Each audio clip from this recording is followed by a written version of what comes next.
and welcome back to 90 Seconds Healthcare. Samer Ellahham, cardiologist, quality improvement, and artificial intelligence, digital health interested physician. So when we initiated a few months ago the 90 Seconds Healthcare, we mentioned, I hope clearly, that we will be discussing medical issues, especially in cardiology. We'll be discussing quality improvement and digital health with focus on artificial intelligence all the way to metaverse and others. Today, my focus is on everything and anything, including specifically quality, a topic very dear to me that I've tried to practice, push, discuss, and understand and improve, called patient engagement or person engagement or family, community, patient, and person engagement.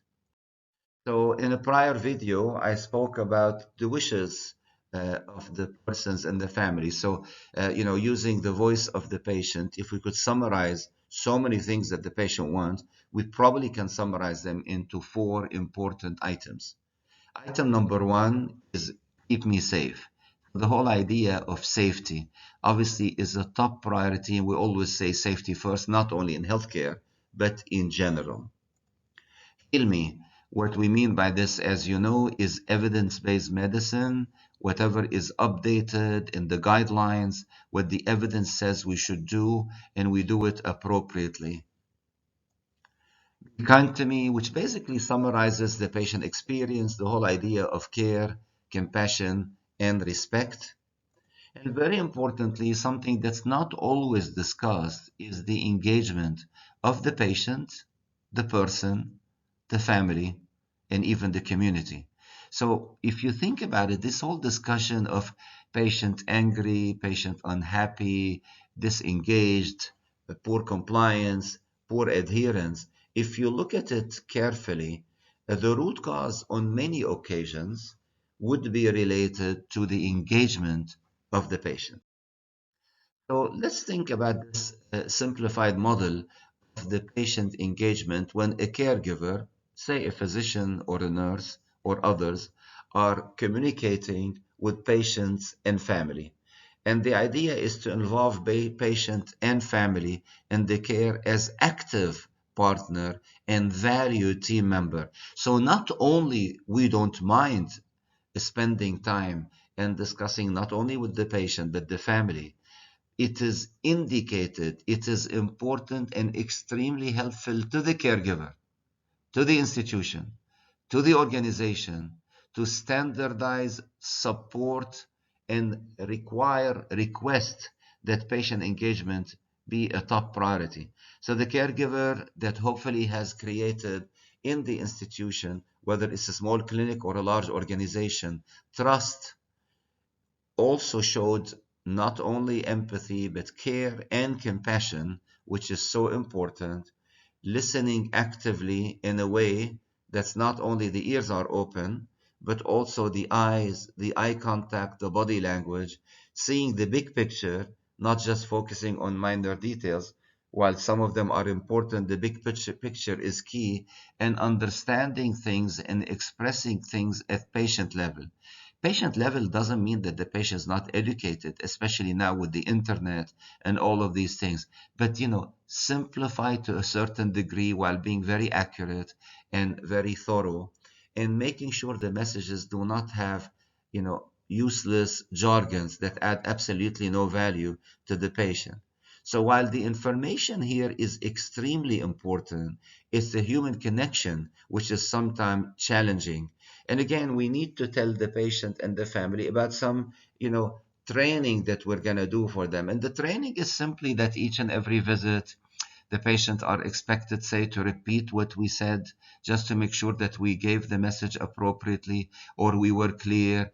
Tell them about the tool of repeat what I said, and what are the key messages. Because the idea is not simply to tell the patient your potassium is low, your cholesterol is elevated, you have something in the chest x-ray, there is something in the mammogram, but also to remember the human connection.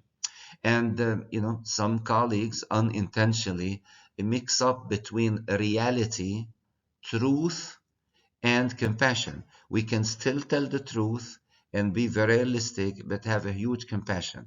And I'm sure all of us had family members who were involved in something related to healthcare, and we had some very challenging experience with caregivers giving the messages, lack of clarity, and unfortunately, lack of compassion. There are different levels of patient adherence, compliance, and more importantly, the engagement of the patient. This is from a publication talking about patient activation. And in this publication, there are four levels of activation. There is level one, which is a completely disengaged person or patient and family, and completely overwhelmed, totally out, denial, passive. This is not my business. I don't want to talk about it. I don't want to come back even to be seen by any doctor or nurse, etc. Level two is moving a little bit. It's, as you can see, dynamic, becoming aware, but still struggling. So, they know that there is something in the mammogram. They know that there's something in the chest X-ray. They know that the heart is a little bit weak. They know that there is a leak in the valve, etc. But kind of still they are struggling with the idea. And typically there is a lot of denial. Level three is taking actions, which is now we're engaged. So at that level, the patient, the person are becoming more and more engaged in their care, and they are even taking actions. Yes, I'm going to do a biopsy. I'm going to do, bronchoscopy. I'm going to follow up, do other tests on my heart, etc. And level four is maintaining the behavior and even pushing further. So these are increasing levels of activation from passive to engaged to activated. The impact of this, there's a huge amount of literature supporting that this is very good both for the person, the family, the community, the doctor, and the whole healthcare system. There are tools on how to do these things. One of the very simple tool is just to check back, is the message there? So imagine, kind of just to simplify things. And again, maybe you thought about this before. Maybe you know about this as a person, as a family member, as a patient, as a doctor, a nurse, or a caregiver. But let's say that there's a doctor who is giving a message to a patient and saying, your cholesterol is elevated. You have something in the mammogram. There is a lesion in the a nodule in the chest X-ray. Whatever is the topic that's being discussed. It's extremely important to verify that the message went through. And the last thing we want to do is say, hey, is it clear to you what I just said? I hope you got it. Obviously, never ever. If there is anything, never ever. The idea is, I just want to make sure that what I said is clear, because sometimes what I say may not be clear. So we always take accountability that if this is not clear, then we need to do better, us and the healthcare system. One example is transition of care, which is discharge, a crucial time to use check bags and teach bags. And does the patient truly understand, fully understand actually, what we just discussed, and include family members to maximize compliance? The impact, I don't think it takes too much work to intuitively and also scientifically, no time to show you several publications, these, to improve the safety, the quality of care, the patient experience, and obviously the engagement. And ask the patient to repeat back their understanding. I will not be exaggerating if I told you I almost do this now all the time. When I was younger, I tried to do it as a resident a few times, but I'll be honest with you, this is something that grew up with me. And when I looked at the literature and I looked at this very important topic, I thought, hey, maybe in social media, we need to tell all about this. For physicians, colleagues, and nurses and others who know this, my encouragement is you and I need to do it even more and more and better and better. For persons and patients and community members, we need to even expect it from the caregiver and also not feel uncomfortable if anyone of our colleagues ask, can you repeat what I just said? The whole idea is to improve communication and also engagement. And this is a video on something very dear to myself.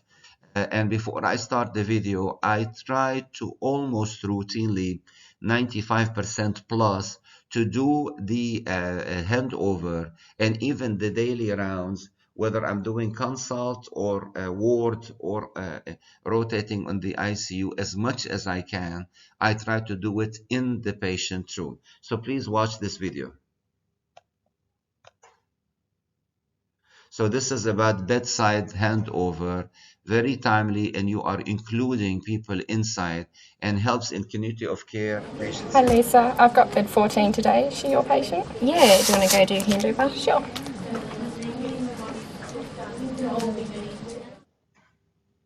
So you go to the patient room. Hello, Mrs. Or if you Livingston. are a patient, you feel good This about is Jackie. She's going to take over from me this afternoon.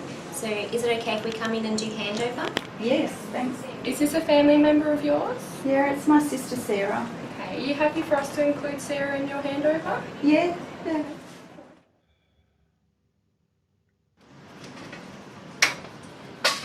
How are you feeling today? Oh, a little sore. A little sore? Yeah. Okay.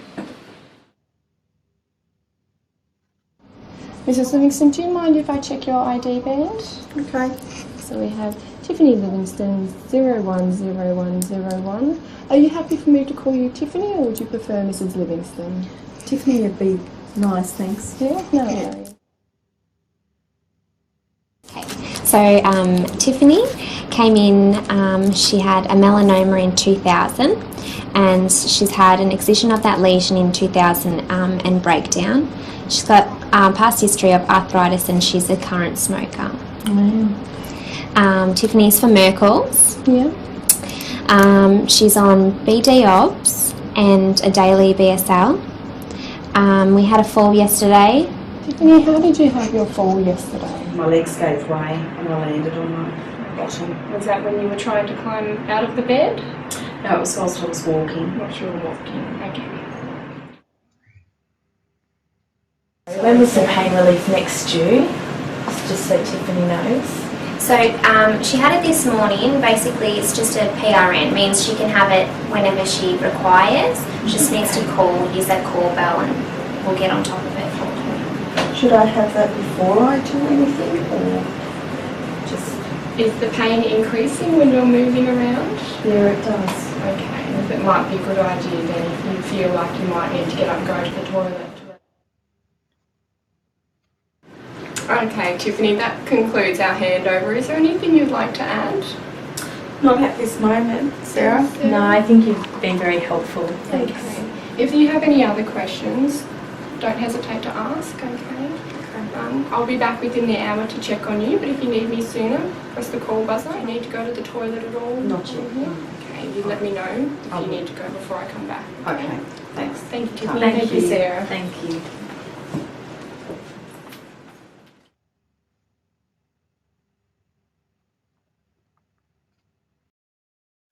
So as you can see, some nurses or physicians would say that, oh, it's going to take time. Actually, you know, I've done it. It's the most efficient way to do this. But the example here is obviously two nurses doing the handover, and one is coming on the shift and the other one is leaving. But the same thing is done as you are rounding. We call it care plan in our institution, where we go inside the room, ideally, with the nurse, physician obviously, and the medical team, and also when available, appropriate, if there is a pharmacist with us, a nutrition, whoever. It really gives confidence. People feel nothing is done behind them. The whole concept of nothing about me without me. Many times they ask, you know, what is this medical term, and we explain. Typically, I don't like start saying things in English if these are speaking other languages than I speak. And if I speak in English and they don't know English, then I try to kind of discuss it in a way that's clear. If they are English speaking, I make absolutely sure that the messages are clear and make sure that they are comfortable. So my topic today was patient engagement, person engagement, community engagement. Please take this seriously. Please, comment, share this video if you find it to be helpful. This is a topic that's growing now in healthcare, and I think it should have been a priority in healthcare years ago. Let's all spread the message of all of us being engaged to improve the healthcare system and keep patient safe. Thank you.